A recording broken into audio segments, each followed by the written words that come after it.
Bueno, en el teórico de esta clase lo que se va a hacer es unificar los temas, los conceptos que necesitan para los trabajos prácticos de la primera semana de cursada. Entonces vamos a tratar lo que es la envoltura nuclear, la estructura del núcleo de la envoltura nuclear y la estructura y síntesis del ADN. Para empezar, el núcleo se trata del centro de control celular que representa el 10% del volumen total de la célula. Entonces el núcleo va a estar involucrado en lo que es la división celular y la organización del citoesqueleto. Al albergar la información genética, que es el ADN, va a participar en procesos metabólicos como la replicación y la transcripción del ADN. El núcleo tiene una estructura especializada, como podemos ver en esta imagen, la cual representa una envoltura muy especial que se denomina envoltura nuclear. Por dentro también se encuentra lo que es la lámina nuclear y en su interior va a contener a los cromosomas, que de acuerdo a la especie va a variar en su tamaño y en su número. En cuanto a la especie humana, presenta 46 cromosomas. También va a presentar diferentes tipos de ARN, como ser ARN pequeños, ARN mensajeros, ARN de transferencia. Dentro de él también se encuentra una región heterocromática denominada nucleolo, como pueden en este dibujo se representa de forma más oscura. Y también se encuentran diversas proteínas, como aquellas que se necesitan para regular la actividad de los genes. Todos estos componentes se encuentran suspendidos en lo que es la matriz nuclear o nucleoplasma. Entonces, la envoltura nuclear se encarga de separar los contenidos del citoplasma y va a estar formada por dos membranas concéntricas, una exterior y una interior. En este dibujo se puede apreciar de mejor forma que esta es la membrana exterior y esta es la membrana interior. A su vez, la membrana exterior se continúa con lo que es el retículo endoplasmático rugoso, por lo tanto, funcionalmente son muy similares y hay un espacio entre lo que es la membrana nuclear interna y la membrana nuclear externa. Existe un espacio denominado espacio perinuclear o zona perinuclear que también forma una unidad con el retículo endoplasmático rugoso. Esta envoltura posee ribosomas y a su vez está interrumpida en diferentes regiones por orificios o por regiones que se denominan complejo del poro nuclear.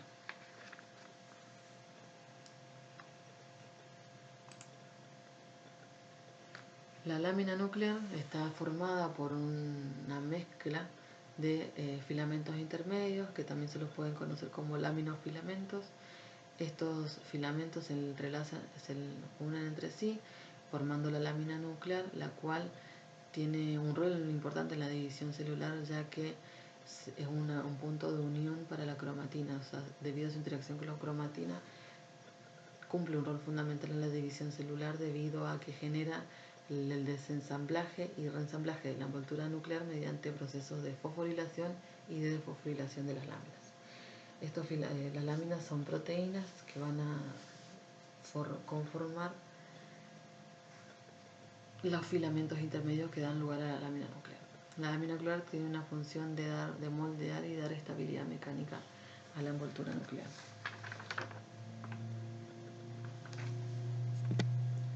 Entonces, el complejo del poro nuclear está formado por un conjunto de proteínas llamadas nucleoporinas y que consta de diferentes elementos. Por un lado se encuentran 8 columnas proteicas. Acá está recortada la imagen, el dibujo está por la mitad, pero en esta zona se puede ver las 8 columnas proteicas que forman una red cilíndrica en torno de la cual, como se puede ver acá, la membrana externa nuclear se va a continuar con la membrana interna nuclear. En el lado citosólico, los elementos de la columna proteica conforman un anillo o boca interna del poro nuclear, y en el lado externo ocurre algo similar. También hay proteínas de anclaje que van a amarrar las columnas proteicas de la envoltura nuclear. Cada proteína se liga a una de las columnas, atraviesa la membrana de la envoltura y su extremo sobresale en el espacio perinuclear, como vemos acá. Esta es la proteína de anclaje, que es el extremo que sobresale en el espacio perinuclear. También se encuentran proteínas radiales que van a surgir desde las columnas y se van a orientar tanto hacia el centro del poro, que se encargan de hacer una especie de diafragma, de convertir una especie de diafragma al poro nuclear, ya que se alargan y se acortan a medida que las moléculas atraviesan ese espacio.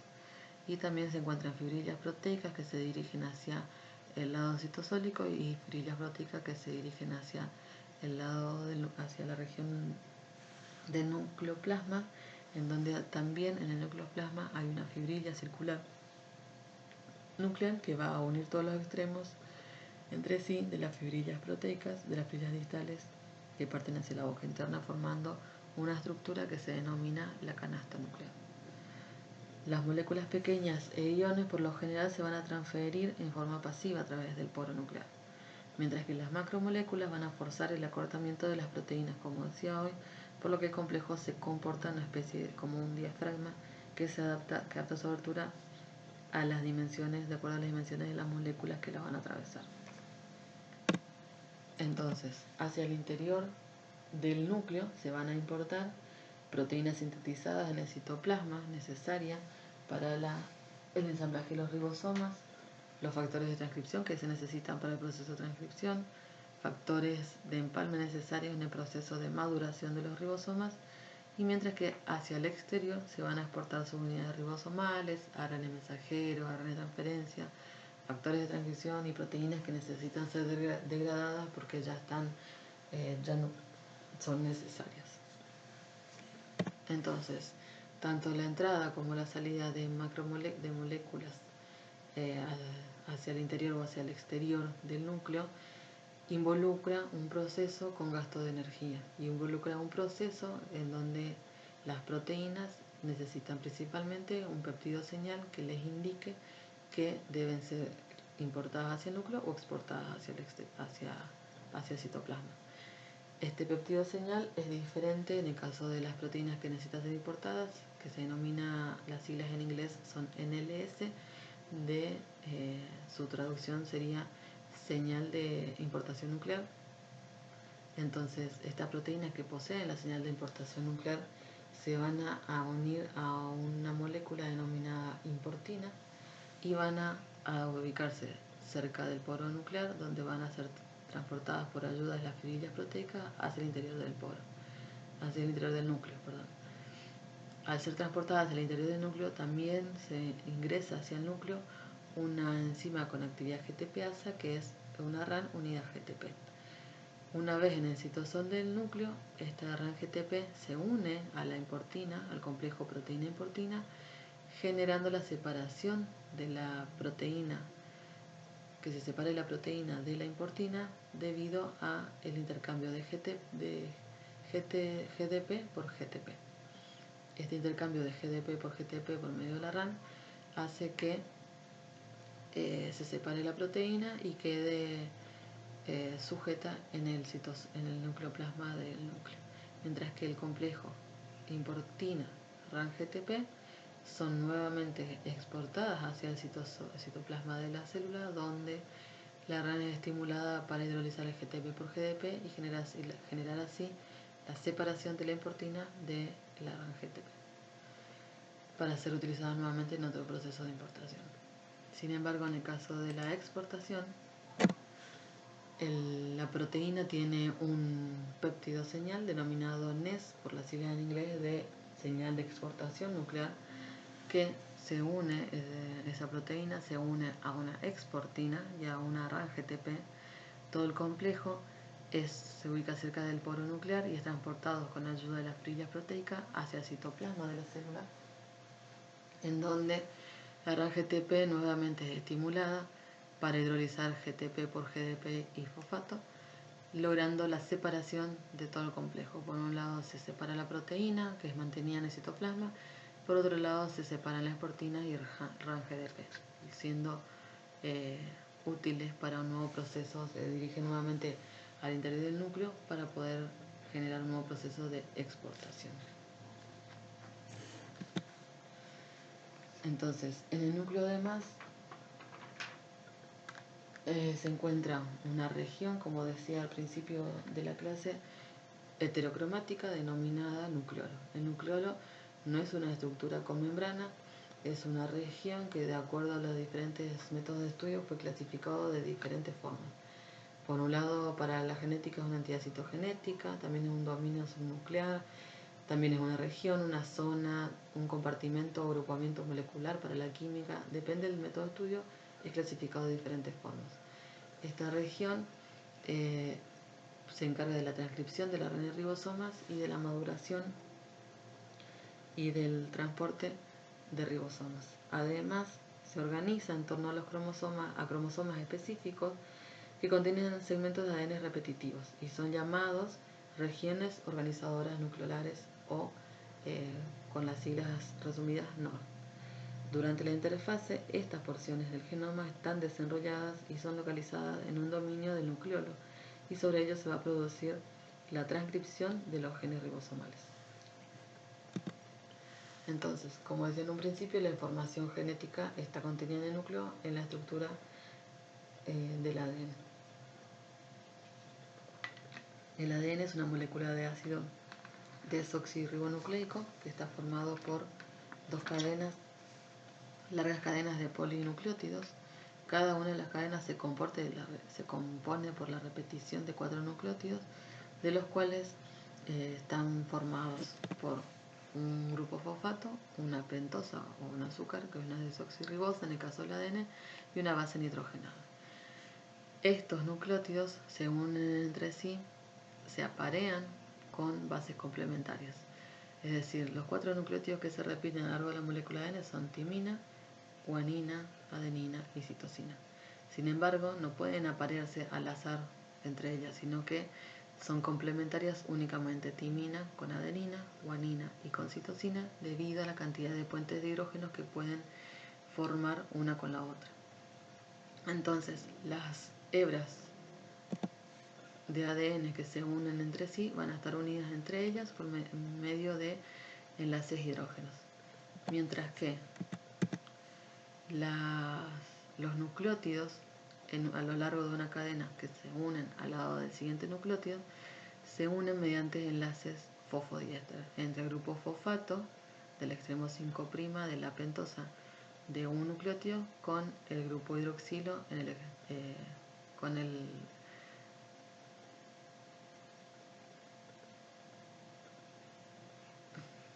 fosfato con la pentosa del siguiente nucleótido. Entonces, esta conformación de apareamiento hace que las cadenas sean ambas entre las cadenas sean antiparalelas y complementarias entre sí. La forma en la que también están unidos los nucleótidos genera que la molécula de ADN tenga, o cada hebra de ADN tenga una polaridad única, ya que en el extremo 3', en el extremo de una de las cadenas queda libre un grupo hidroxilo ubicado en el extremo 3' de la pentosa, mientras que en el extremo opuesto queda en forma libre un grupo fosfato ubicado en el extremo 5' de la pentosa. Por lo tanto, la polaridad de una simple hebra de ADN sería 3', 5', mientras que la otra cadena, al ser complementaria y antiparalela, va a tener presente el extremo 5', 3'.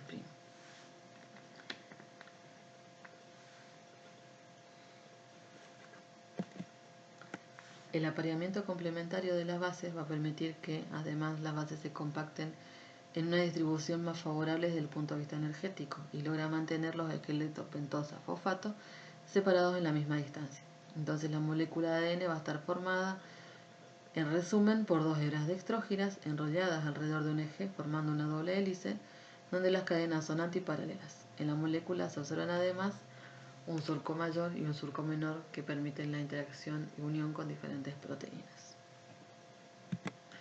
Esta conformación que acabo de describir es la conformación más común encontrada en todos los seres vivos, que es la conformación B. Mientras que también se han observado otras 2 conformaciones del ADN, de acuerdo con las soluciones en donde se encuentra, también dependiendo de la cantidad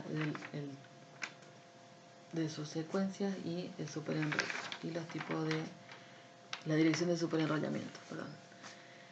Entonces, también hay presencias de modificaciones químicas en las bases y esto va a generar que el ADN tome diferentes conformaciones. Por un lado, las más conocidas son la conformación en la forma A y la conformación Z. La forma A se da en condiciones de baja humedad, es decir, cuando en condiciones fisiológicas de deshidratación del ADN.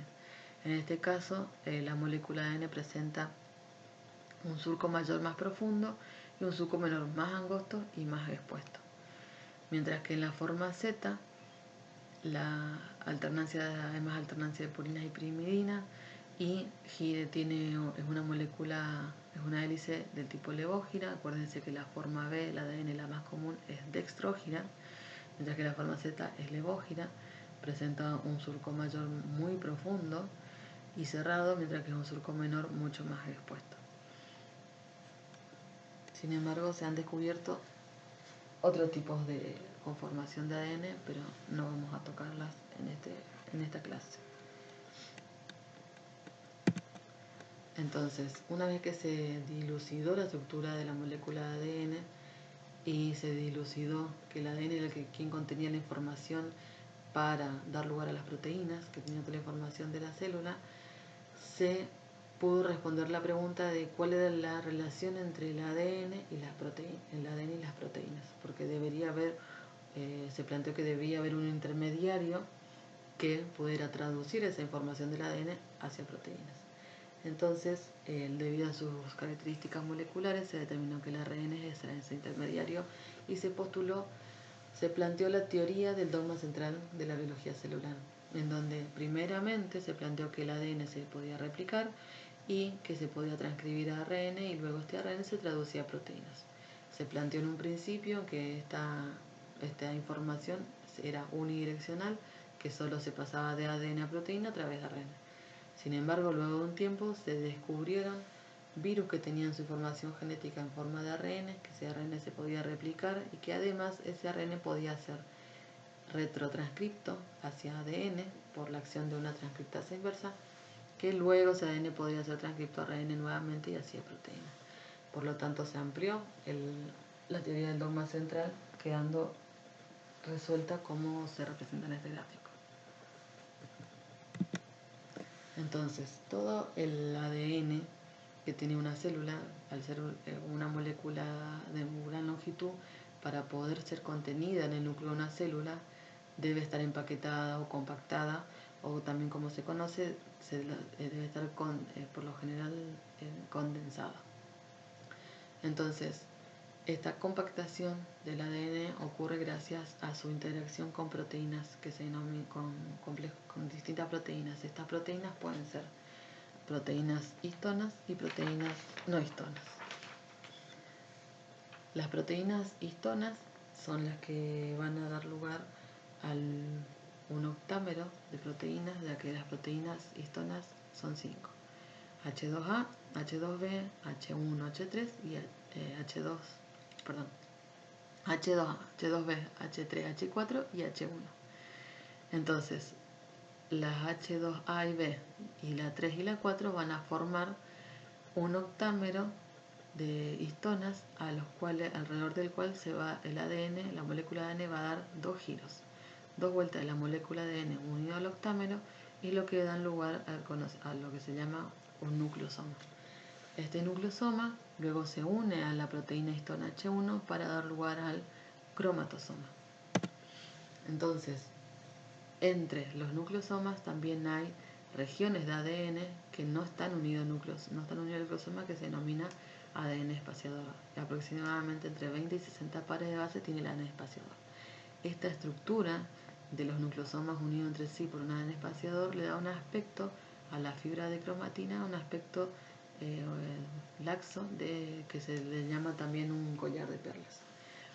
Entonces, esta fibra de cromatina de 100 Armstrong va a sufrir diferentes sucesivos pasos o grados de condensaciones cada vez mayores. El primer paso de condensación ocurre debido a la unión de las proteínas histonas H1 entre ellas, formando un solenoide que representa, donde cada vuelta del solenoide representa 6 nucleosomas. Acá se pueden ver, están los 6 nucleosomas que forman una vuelta debido a la unión de las proteínas H1, de las proteínas histonas entre ellas. Luego, ese solenoide se sigue condensando, se sigue compactando. Ese solenoide tiene un diámetro de 30 nanómetros, se sigue compactando para dar lugar a bucles o loops de diferente longitud que se encuentran anclados a un andamiaje proteico, que no se muestran, no se ve en esta figura, pero estos bucles están anclados a un andamiaje proteico, y luego esta cromatina se sigue condensando cada vez más. Una vez que entra en el ciclo celular, una vez que la célula entra en mitosis o meiosis, se puede observar en la etapa de metafase el cromosoma típico que todos conocemos, que se encuentra en su mayor estado de condensación con los brazos cromosómicos, el centrómero en el medio y los telómeros en el extremo. Sin embargo, en el núcleo cuando la célula no se encuentra en mitosis o meiosis, o cuando en proceso de división, la cromatina se encuentra en diferentes estados de condensación. Puede estar como heterocromatina muy condensada o como eucromatina donde no están condensadas. Entonces, la cromatina puede estar como eucromatina, como decía hoy, que es un estado más laxo que posee el ADN. Entonces, ese estado laxo del ADN permite que todas las proteínas y enzimas necesarias para la transcripción se lo puedan unir. Por lo tanto, se dice que transcripcionalmente la eucromatina es activa. Mientras que la heterocromatina, al ser un ADN que está compactado, se dice que es transcripcionalmente inactivo, ya que las enzimas no pueden acceder a ese ADN para poder transcribirlo. Esta heterocromatina, sin embargo, puede ser constitutiva o facultativa. Constitutiva porque se encuentra siempre condensada. Hay regiones del ADN que siempre están condensados y que las podemos encontrar en el centrómero de cada cromosoma, por ejemplo.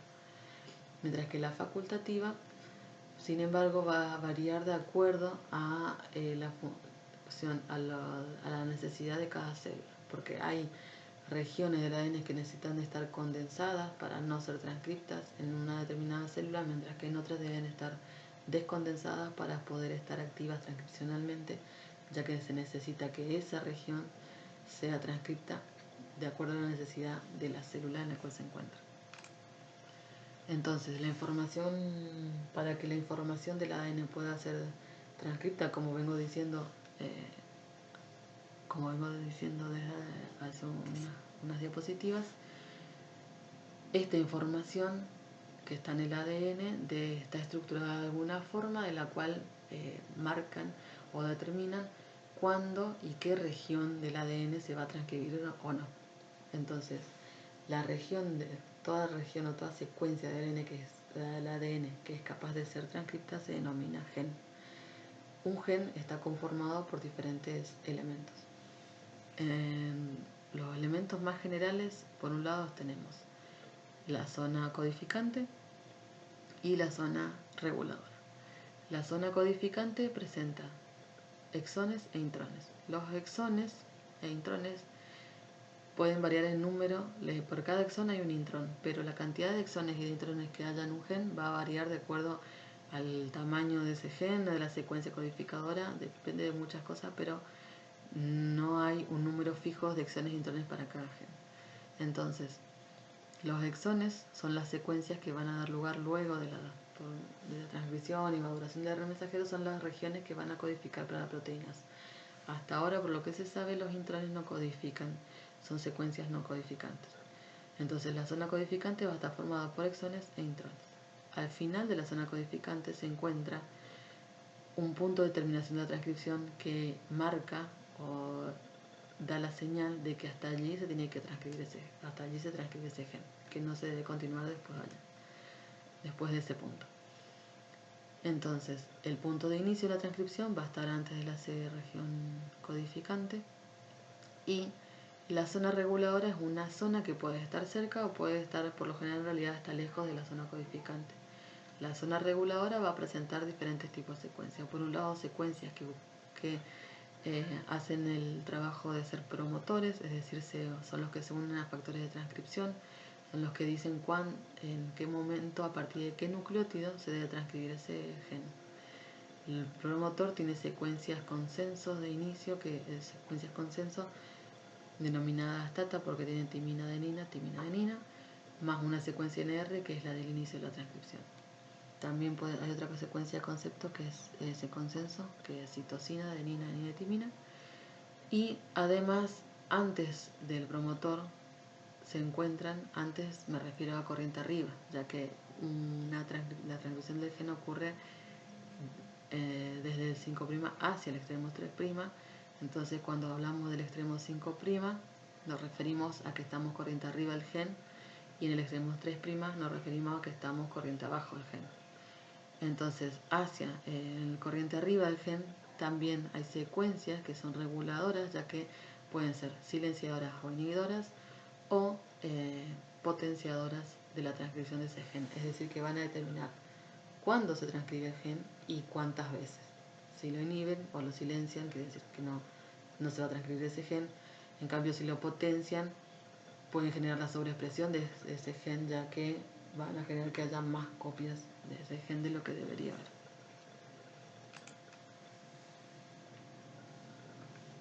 Hay diferentes secuencias de ADN a lo largo de la molécula. Podemos encontrar, por lo general, las secuencias únicas de ADN son las secuencias que codifican para proteínas. Luego también encontramos secuencias de ADN que se encuentran repetidas muy pocas veces, 1 o 2 veces, o muy pocas veces. Y luego encontramos ADN altamente repetitivo. Este ADN altamente repetitivo se presenta en dos formas. Por un lado, hay ADN que se repite en tandas, o sea, en tándem, denominados ADN satélite, microsatélites y minisatélites de acuerdo al tamaño de la secuencia que se repite. Y luego tenemos secuencias de ADN repetidas en forma dispersa, como los sin y los lines, que también la S es por short y la L es por long, porque son fragmentos cortos y largos repetidos en forma dispersa a lo largo de la molécula ADN. Además de este tipo de secuencias, también encontramos secuencias denominadas transposones, porque son elementos genéticos móviles a lo largo de la molécula de ADN. Los transposones pueden moverse a través de la molécula gracias a la acción de una proteína específica que es una transposasa. Entonces existen también regiones que se denominan puntos calientes porque son puntos muy recurrentes de transposición o donde se insertan transposones, que son regiones ricas en adenina y timina.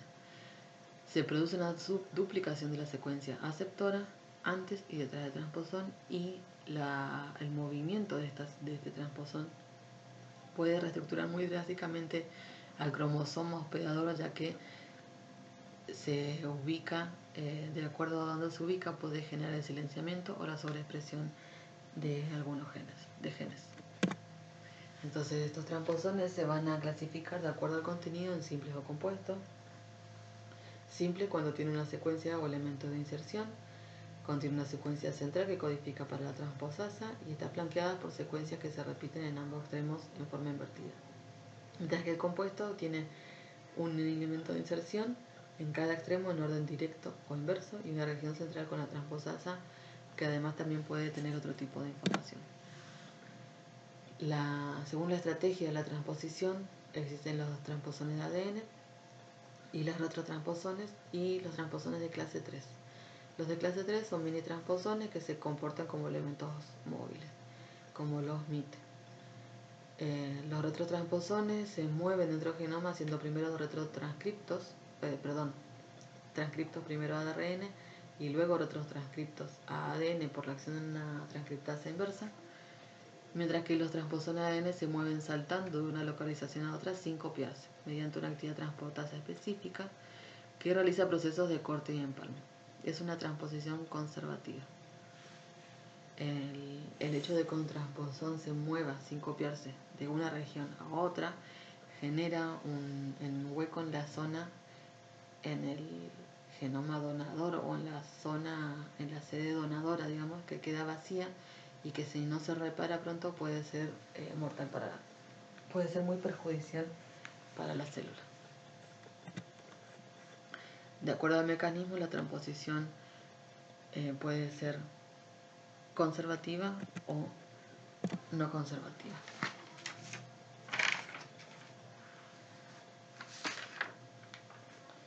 En el caso de la transposición conservativa, el transposón sale de la sede donadora y se incorpora en una nueva sede, la sede aceptora. La transposasa para eso realiza dos cortes de doble cadena a la misma altura en el genoma donante y luego localiza una secuencia diana en el genoma aceptor y realiza unos cortes cohesivos. Entonces, como se puede ver acá, en la ADN donante genera dos cortes a doble cadena a la misma altura.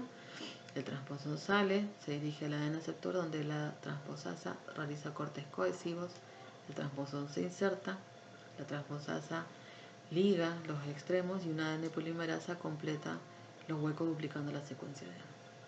En el caso de la transposición no conservativa, la transposasa realiza un corte cohesivo tanto en el genoma donante como en el genoma aceptor. O sea, tanto en el donante como en la secuencia diana. Y en el genoma ¿cómo es? Y luego integra todo el genoma donante con el aceptor mediante una estructura entrecruzada que puede ser resuelta de dos formas y es resuelta por medio de la actividad de una resolvasa. Si es resuelta mediante transposición no replicativa, como se muestra en este caso, el genoma donante se libera dejando el integrón en el genoma aceptor. Mientras que si es una transposición replicativa, lo que ocurre primero es una replicación desde los extremos 3' del genoma aceptor, lo cual acaba por duplicar el transposón y produce un genoma mixto llamado cointegrado. Luego, la resolvasa rompe el cointegrado mediante recombinación recíproca que une los extremos al ADN aceptor original y libera el genoma donante de nuevo con su transposón. Entonces, el ADN necesita duplicarse para poder transmitir esa información a la célula hija en la división celular. Esta síntesis del ADN ocurre en forma bidireccional, es asimétrica y semiconservativa. Es bidireccional porque ocurre en ambas cadenas, bidireccional asimétrica porque ocurre en ambas hebras de ADN.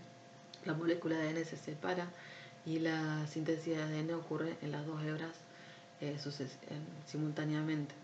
Semiconservativa porque se utiliza como molde una de las hebras de ADN que se abre y se copia sobre ella la cadena complementaria.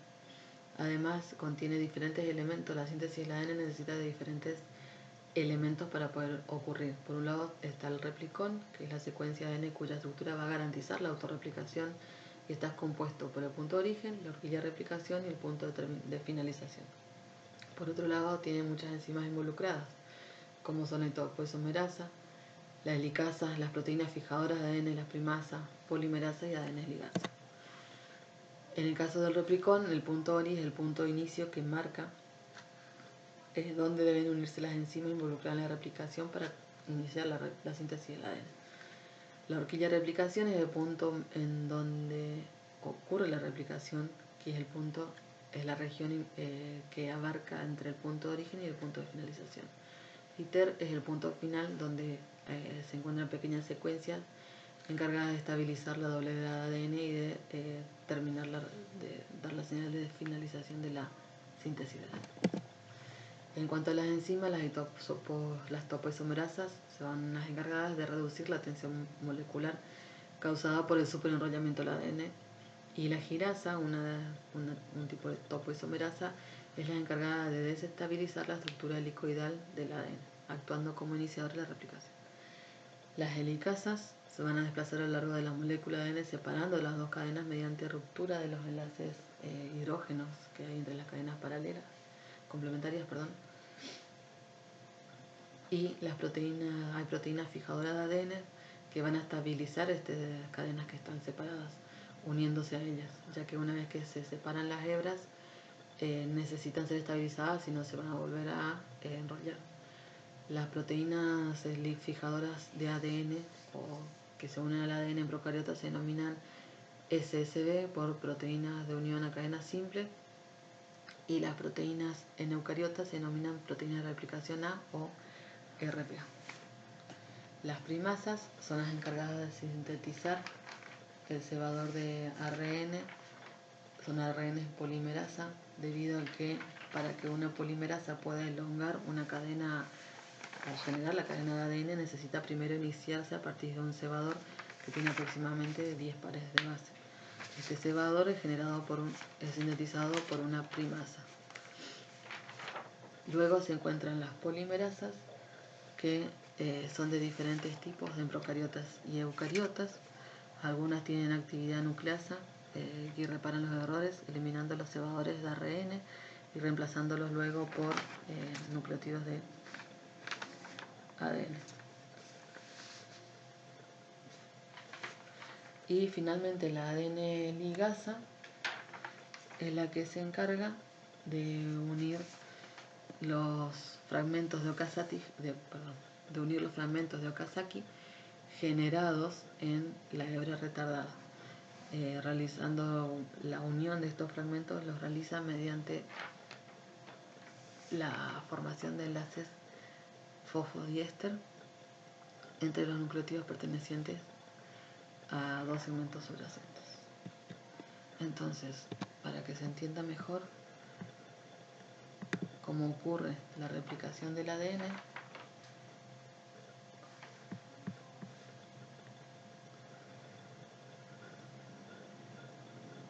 podemos ver que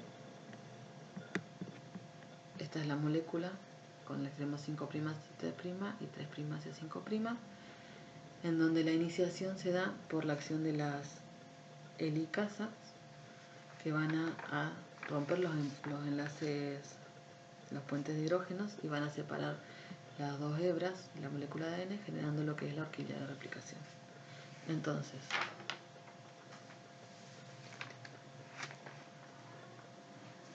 una vez que están separadas las hebras, la primasa genera el primer cebador o el primer de ARN, a partir del cual se puede unir allí la ADN polimerasa para generar la elongación de la hebra de ADN a partir de desoxirribonucleótidos que están presentes en el núcleo.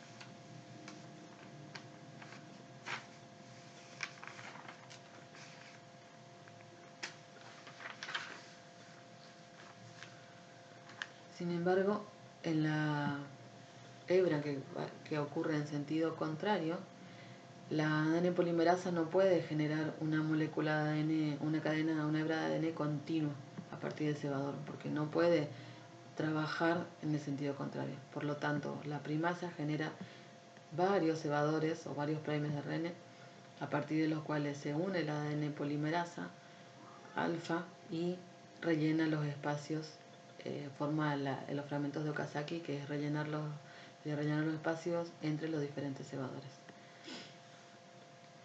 Una vez que se completan estos fragmentos,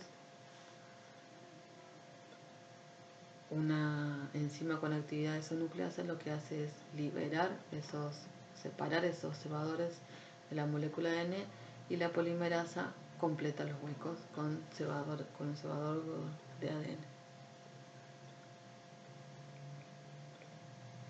Finalmente, lo que hace la ADN ligasa es ligar todos los fragmentos de ADN que se encuentran sintetizados. Y las topoisomerasas van a relajar la molécula de ADN, evitando aliviando la obtención mecánica.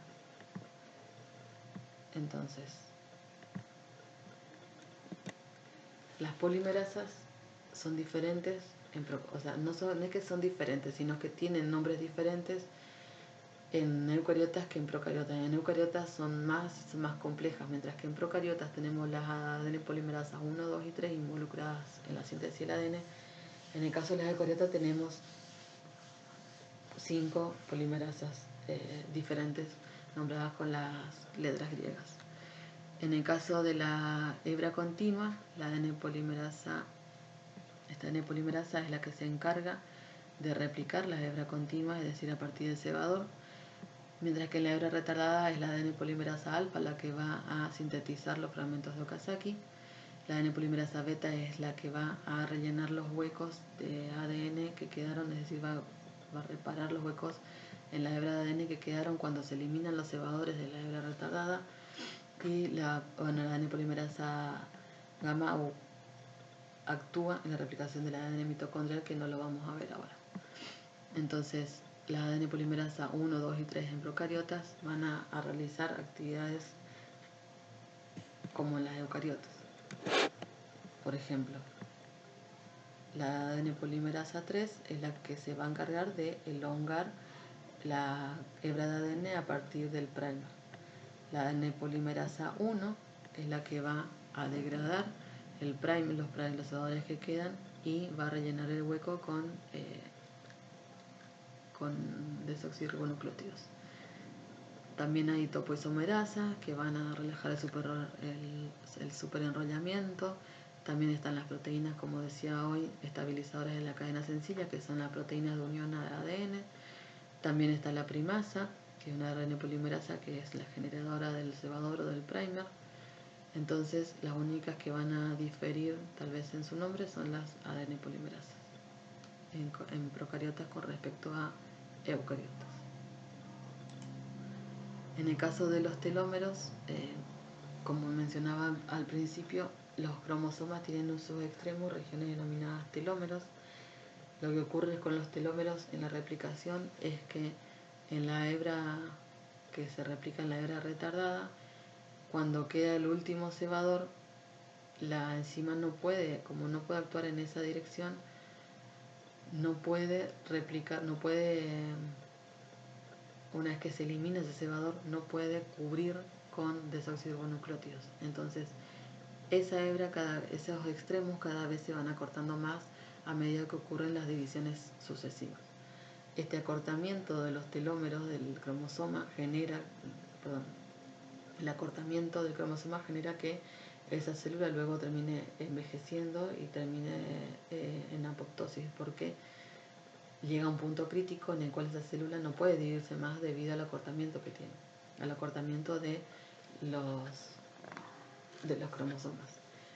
No en todas las células ocurre esto, ya que en algunas existe la acción, o tienen telomerasas, tiene un complejo enzimático que está diseñado para recuperar el ADN de los telómeros, que se denomina telomerasa. Esta telomerasa está formado por varias proteínas y por un ARN que está asociado. Entonces, lo que ocurre es que la proteína de telomerasa se une, se acopla al extremo monocatenario, es decir, a la hebra que queda simple, de forma que el ARN asociado a la telomerasa se une por complementariedad de bases a la cadena sencilla de ADN. Luego, la siguiente repetición, es decir, va agregando repeticiones de esta secuencia. La siguiente repetición del ARN va a actuar de molde y la proteína con actividad polimerasa, con actividad ADN polimerasa, va a elongar esa hebra complementaria y así va a recuperar el ADN de los telómeros.